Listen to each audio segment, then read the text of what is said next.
Hey guys, I wanted to update you on the Apothicon language that I've been working on for Shadows of Evil. In the recent DLC trailer for Awakening, Treyarch had put in like a quick screenshot showing what some of this Apothicon language translates to. We've been able to take that and really expand on it and find all the symbols around the map and start translating things. The last video I made about the Apothicon language, I played the audio from when you kill 10 zombies and a Margwa spawns in. Here's the 3 different phrases here, and some of the words are detectable and do match up with the chart that Treyarch gave us. Some of the words are not on the chart, and we've been just working with like the syllables and symbols to see what matches up. I haven't really gotten anywhere with this part of it, and I think there's a lot more that we need to learn about this language. There's 4 other phrases that you hear whenever you build the wonder weapon and like pick it up off of the workbench.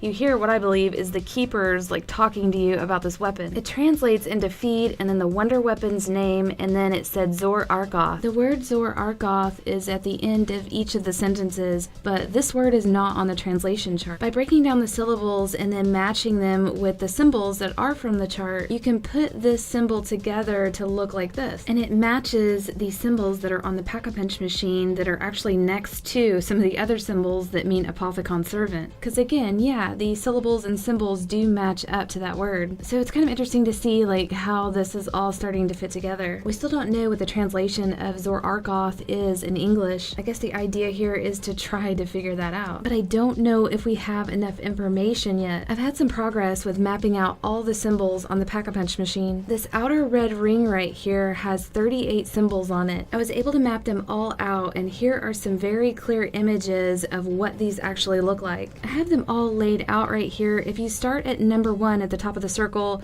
and then go clockwise all the way around, this is how they would read out. The majority of them do translate into English, and some of them we only know the Apothicon way of saying them. I just recently finished developing this chart, so I haven't had a lot of time to really study it, but I wanted to make a video and show you guys the progress that I've made so far, and definitely am hoping to get some of y'all's input on this. In addition to that outer red ring, there are 2 other sections that have a lot of symbols on them. The next section I decided to map out is this yellow inner ring. Now there is a red ring just on the inside of that yellow ring, but it is a duplicate of the outer red ring that I just showed you guys. So these yellow symbols look like this right here, and if you start again at like the 12 o'clock position and go all the way around clockwise, that is how the symbols are laid out on the right. There's quite a few here that actually are translated into English, but again, I need to study this and compare it to like the other parts of the Pack-a-Punch and compare it to other symbols that are around the map to maybe get a clear picture of what's going on here. The third part of the Pack-a-Punch that I wanted to map out are these like arm tentacle looking things that are coming out from the center of it. There's like 7 different legs, and if you look on the right, it's numbered 1 through 7, and that is how they read from starting from the center of the Pack-a-Punch all the way out to the outer edge. There's just a couple that I couldn't see the symbols. They were like super squished and like up underneath other graphics, so you can't see them at all. And it makes me wonder, if we can't see them, how is Treyarch expecting us to be able to like read these and understand what's going on? It makes me question if we should even be mapping these out like this and really trying to understand them, because again, there's some that you just can't see at all. But here are what the symbols look like, and here's what they say in English. The number 4 leg completely translates out into English from like start to finish, and I could see all of those symbols. And just seeing that, it doesn't really tell you anything at this point. We definitely need to study this some more. Another thing I thought was interesting are these symbols that represent the characters that you play. On the chart that Treyarch leaked to us, there's one that translates into envy, and that happens to be Jessica. That's like the symbol that represents her, and that's definitely one of the 7 deadly sins. The other sins are lust, gluttony, pride, greed, sloth, and wrath. I'm wondering if some of these other deadly sins are going to match up with these other player symbols. Like Nero could definitely match up with like greed, and I definitely see like a lot of wrath and pride with the other characters, so it's definitely a possibility. Also wanted to show you guys the updated chart that I've been building. Again, the left side I did not create. About the middle over to the right is stuff that I've been adding. I found a lot of new words and the actual way to say them in Apothicon,